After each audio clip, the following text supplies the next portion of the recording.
ano po, multo, matindi to sa panahon ni Digong. Kasi napakatindi po nito, mga kababayan, biruin nyo ha, ghost town.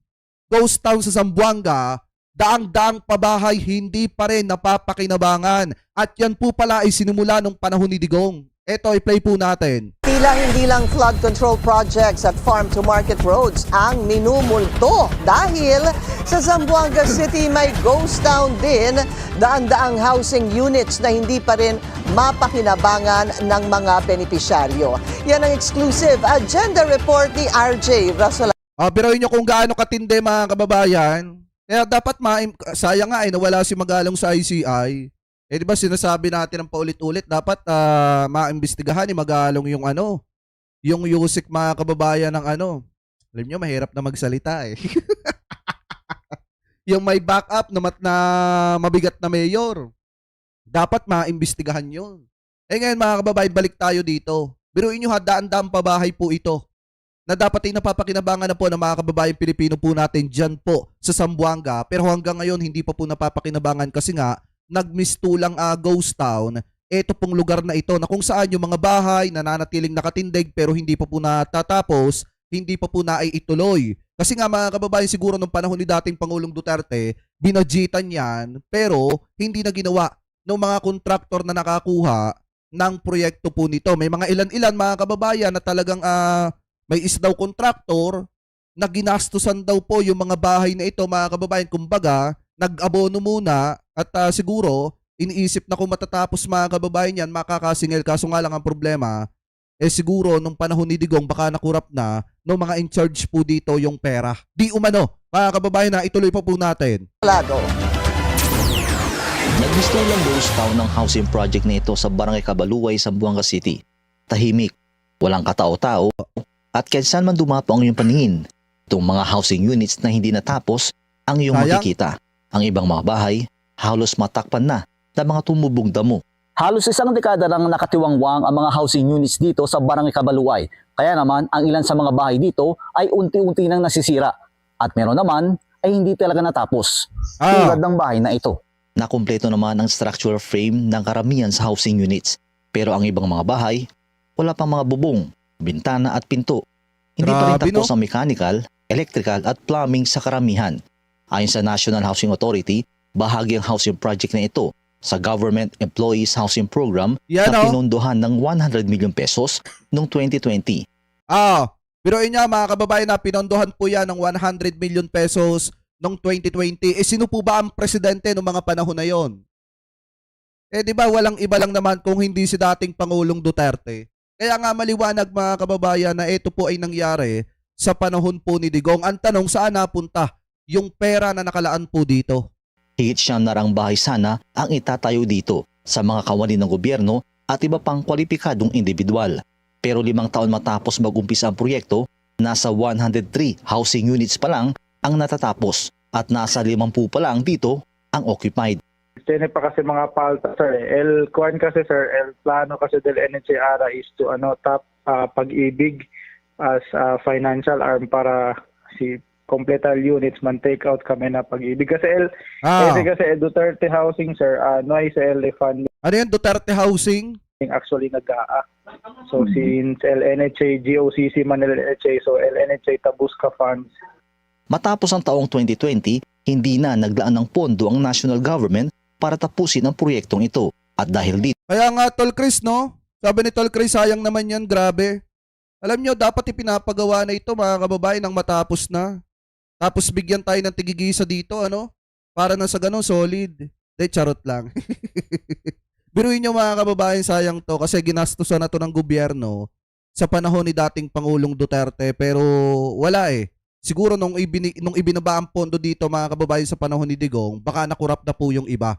Kaya ang natira, kukunti na lang para ipatayo at ipatapos etong mga bahay na ito. Alam nyo, pag nalaman to ng presidente, marami po ang tatamaan dito.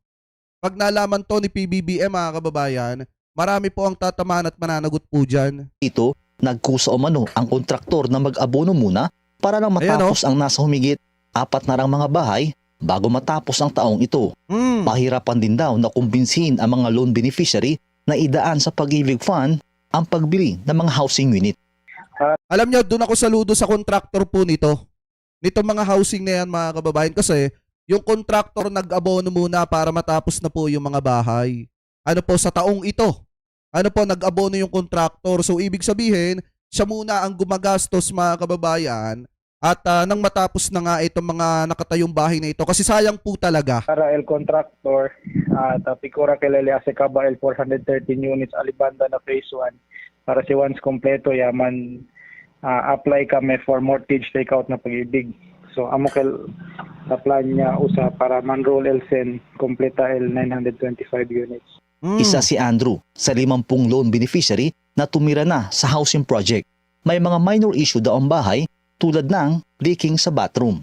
Issues and problems so far, sir. Sabi ni Tol Chris, kahit man lang sana gawing Sogo Hotel, ay di ninakawa dyan na baka shit. Ang yun lang, hindi natapos yung iba.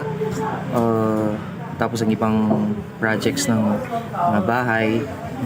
We are waiting na sana madami na kami para hindi din kami mahirapan sa Tubig. Oo, sa tubig, collection. Kasi habang wala kasi sir, walang mga tao, mahirapan kami din sa security. Ang ilang residente naman, supply ng tubig ang reklamo. Problema, bali yung tubig namin sir, hindi pa man kami nakakonect sa NASA. Bali dyan man na tayo nakakonect. Okay naman sir yung yung tubig namin. Minsan, yun nga, minsan kasi maraming nag-consume. Sa isang performance audit report ng COA noong 2023, hindi umano natupad ng NHA ang vision nito na punan ang housing needs ng 50% ng mga homeless low-income families sa katapusan ng 2019. Higit 455,000 na bahay lang daw ang kanilang naitayo o 81% na kanilang target number of housing units. Mababa rin ang collection efficiency rate ng NHA sa mga residential account. Para sa agenda, RJ Rosalado. Alam nyo, mga kababayan, sa totoo lang kung may papagawa ulit, mapapagtuunan ng pansin, mapapaglaanan ng pondo, itong mga pabahay na ito. Ito po mga bahay na yan. Matitirhan pa po yan ng marami nating kababayang Pilipino dyan po sa lugar ng Zamboanga. Kasi alam naman po natin na meron pa rin talaga dyan na mga walang tirahan mga kababayan at yung iba pa nga, pinapaalis sa kanilang mga tirahan, sa kanilang mga tinatayuan ng kanilang mga bahay. So ngayon, kung may papagawa yan, mapapakinabangan pa na mga kababayang Pilipino po natin. Kaysa naman sa masayang. Kasi pera din naman ng taong bayan yung ginamit po para maipatayo yung mga pabahay na yan. So dapat mapaglaanan ng pondo yan. Masilip din ng ating gobyerno para nang sa ganon, mapaglaanan ng pondo at nang matapos na. At nang mapakinabangan na ng taong bayan, dyan po mga kababayan sa Zamboanga. Anyway, comment below na lamang po kung ano pa masasabi nyo. Hingil po dyan mga kababayan sa issue po na yan. At ngayon, punta naman po tayo dito naman po sa isa pang issue na nakita po natin na kung saan mga kababayan dito napakalupit ni Atty. Clark Castro kasi sabay na sinoplak mga kababayan yung magkapatid na Duterte. Kasi alam nyo naman na napakaingay nung magkapatid na Duterte noong mga nakaraang araw na kung saan si Paulo Duterte nagbabanta pa doon daw sa mga nasa likod ng pagkakakulong ng kanyang ama, doon daw po sa ICC mga kababayan. At ito naman po si Sara Duterte, nag-iingay patungkol sa pagkaka-appoint ni Secretary Boying Rimulya dyan po sa Ombudsman. So ngayon, ito, pakinggan po natin ang sagot ni Atty. Clark Castro dito po sa magkapatid na Duterte. I-play na po natin. Pumalag ang Malacanang sa banta ni Davao City Congressman Paulo Duterte na pagbabayarin niya mga nagpakulong sa kanyang ama. Sinabi ng kongresista matapos hindi pumayag ang ICC na pansamantalang palayain si dating Pangulong Rodrigo Duterte. Live mula sa TV5 Media. Tsaka napakatindi nito mga kababayan sampal po ito dun sa mga senator na bumoto para mabigyan ng interim release etong si dating Pangulong Duterte.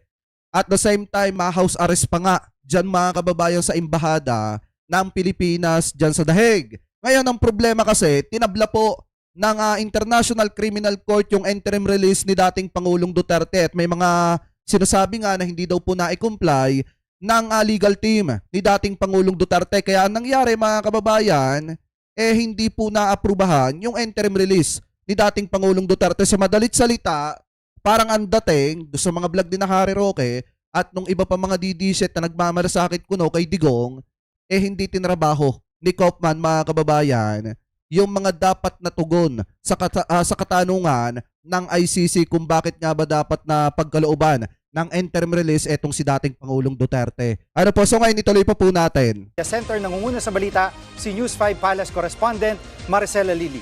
Maricel, ano ang tugon ng Malacanang sa payag ng dating presidential son?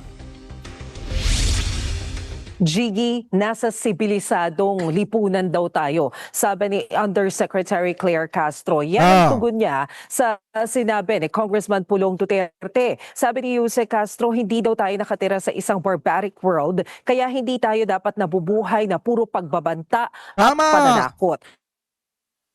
Tugon niya ng Malacanang doon sa sinabi ni Congressman Pulong na hindi siya papayag hanggat hindi napapanagot yung mga quote-unquote kidnappers ng kanyang ama. Ito ay sinabi niya matapos nga lumabas ang desisyon ng International Criminal Court na nagbabasura doon sa apela ng kampo ni Duterte na bigyan siya ng interim release. Ang sabi ni Undersecretary Claire Castro, hindi na sila makikialam sa usapin na yan. Hayaan na raw ang ICC na magdesisyon dahil wala naman daw kinalaman ang Malacanang, ang administrasyon ni Pangulong Marcos sa desisyong ito ng ICC. So mas Kasi kung tutusin talaga mga kababayan, wala pong kinalaman dyan si PBBM kung ang apila ng kampo ng legal team ni dating Pangulong Duterte doon sa International Criminal Court para sa interim release ni dating Pangulong Duterte ay tinabla ng ICC. Labas na po dyan ang gobyerno ni PBBM. Kaya lang naman kasi nai-connect ang government mga kababayan dahil nga sa ginagawa ng Senado. Dapat kung tutuusin, since sinasabi ng mga kaalyado ni Digong na wala ng jurisdiction ng ICC dito sa ating bansa, dapat hindi na rin sila nakikialam doon sa ICC mga kababayan. Ang problema kasi, di ba may mga resolution pa na iniaano etong Duterte Black dyan sa Senado. Ano ngayon ang nangyari? Di ba napahiya lang sila mga kababayan? Parang ang dating ipinahiya pa nga sila ng International Criminal Court. At ang isa pa dyan, kaya lalong nadiin si dating Pangulong Duterte dahil nga sa mga binibitawang salita ni Vice President Sara Duterte. Alam nyo, itong hindi naiisip ng mga didishit eh. Dapat, ang inyong pinagsasabihan at ang inyong pansamantalang binabatikos ay si Vice President Sara Duterte na bakit nagsalita na itakas na lamang si Digong dyan po sa ICC. Ngayon, ano nangyari?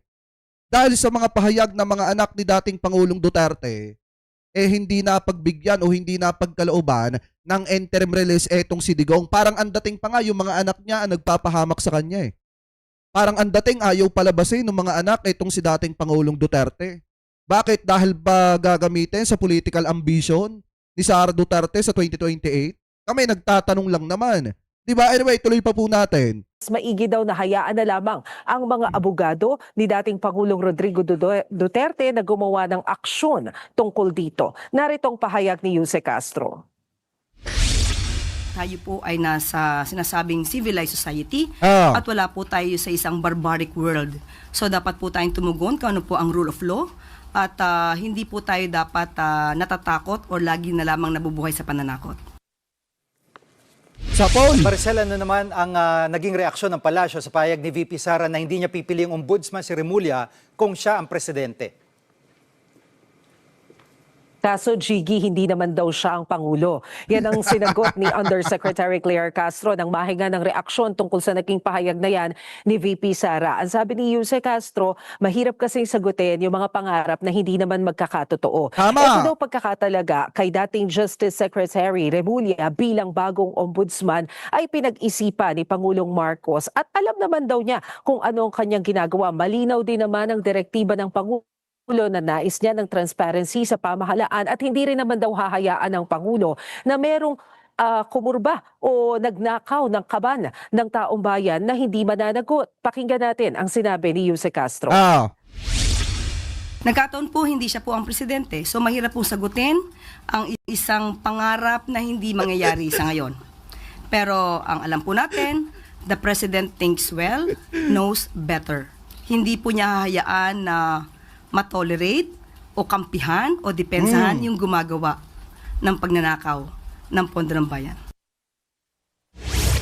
At saka doon sa mga didishit mga kababayan at saka kay Vice President Sara Duterte, wag nyo laging palakasin ng loob ni Kiko Barsaga. Kasi, the more na lumalakas ang loob ni Kiko Barsaga, gumagawa ng kung ano-ano ng mga hindi maganda na nakakapagdulot ng pang-uuto niya sa mga kababayang Pilipino po natin, especially sa mga DD-shit. Di ba kayo naaawa kay Best Ninyo Barsaga? Talagang halos lumabas na ang ugat sa lieg kakasabon doon sa kanyang pinsan na congressman. Kaya nga sa totoo lang yung mga DD-shit dyan wag nyo laging bulahin ng bulahin si Kiko Barsaga. At saka tingnan nyo na lang si Sara Duterte. Diba? Sariling ang ama ipinapahamak pa. Paano natin nasabi mga kababayan na ipinapahamak yung sariling ama? Ikaw ba naman, sabihin mo itatakas mo yung tatay mo?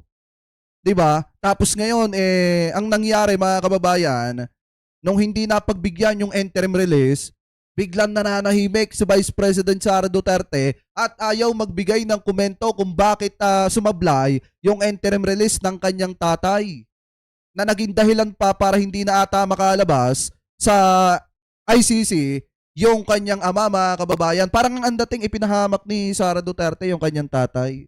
Kaya nga para sa akin mga kababayan sana yung mga DD-shit mag-isip din kayo minsan. Hindi porket idol nyo, sumusuporta kayo kahit mali na. Dapat isipin nyo rin ng maraming beses kung ano nga ba yung ginagawa ni Vice President Sara Duterte ng mga anak ni Digong, kung bakit hanggang ngayon ay hindi pa makalabas si Digong. At saka suriin nyo rin yung mga pahayag ni Vice President Sara Duterte. Talagang yun ang nagiging dahilan kung bakit naiidiin yung kanyang tatay at kung bakit hindi napagkalooban ng interim release. Hindi po ang gobyerno. Tandaan nyo mga kababayan hindi ang gobyerno may kasalanan kung hindi mismong si Vice President Sara Duterte. Dahil kung hindi siya nagbibitaw ng mga ganong klaseng salita, di sana kahit papaano, baka may pinuntahan pa. Ano po yung request na interim release ng kampo ni Digong? Ano po dyan sa ICC? Anyway, mga kababayan, ito yung pinakabuong paliwanag ni Atty. Claire Castro nung naitanong sa kanya, yung patungkol mga kababayan dun po sa sinabi ni Sara Duterte about dun sa kung siya ang presidente, hindi daw po niya hahayaan na mai-appoint itong si Secretary Boying Remulla bilang ombudsman. So eto mga kababayan, i-play po natin. Vice President Sara Duterte said that if she were president, she wouldn't have the former SOJ as the ombudsman. What's the palace's take on this? Nagkataon po hindi siya po ang presidente. So Ouch! mahirap po sagutin ang isang pangarap na hindi mangyayari sa ngayon. Nako! Pero ang alam po natin, the president thinks well, knows better. Oh! At alam po din natin na ang Pangulo ang nagpaumpisa para po labanan ang korupsyon. At hindi po niya hayaan na matolerate o kampihan o depensahan yung gumagawa ng pagnanakaw ng pondo ng bayan. Tama! O yan, maliwanag Yung kasing kay Vice President Sara Duterte, pangarap na lang. Pangarap na lang na malabo pa at magkatotoo kung malakas yung makakalaban sa 2028. Kasi ako naniniwala ako mga kababayan na mukhang malabo nang manalo si Vice President Sara Duterte sa pagka-presidente sa 2028. Lalo na kung mailalabas yung SALN po niya, lalo na kung maire-request yung mga bank record mga kababayan, mukhang malabo na iboto't suportahan ng mga kababayang Pilipino po natin. At saka kung titingnan nyo mga kababayan, di ba pinapalabas nila nung kampo ni Vice President Sara Duterte na solid daw ang Davao sa mga Duterte. Di tingnan natin mamaya kung solid nga ba ang mga taga Davao dito po sa pamilyang Duterte. Pero maliwanag po dito mga kababayan, biruin nyo magkapatid yun sabay na sinoplak ni Atty. Claire Castro. Pahiya dito yung magkapatid na Duterte. Ano po, biruin nyo yung mga inilalabas na pambabatikos, pambabato sa gobyerno nitong magkapatid na Duterte, sinasalo po ni Atty. Claire Castro ng ilang minuto lang. Biruin nyo, dito sa pagkakataong ito, soplak yung magkapatid na Duterte, mga kababayan, si Pulong at ito pong si Atty. Claire Castro, at ito pong si Sara Duterte. Sinoplak ng walang kahirap-hirap ni Atty. Claire Castro. So kayo mga kababayan, ano po masasabi ninyo patungkol po dito sa pagkakasoplak ni Atty. Claire Castro dito po sa magkapatid na Duterte? Paano nga naman mga kababayan hindi may i-appoint ni Sara Duterte itong si Secretary Boying Remulla sa ombudsman kung hindi nga naman siya ang presidente? At malabo pang mangyari yon sa ngayon. Dahil nga naman, hindi naman talaga siya ang presidente mga kababayan at mukhang malabo pa nga siya na maging presidente sa hinaharap. So kayo, Ano masasabi niyo mga kababayan tungkol po dyan? Comment below na lamang po kung ano pong opinion nyo hingil po sa issue na yan.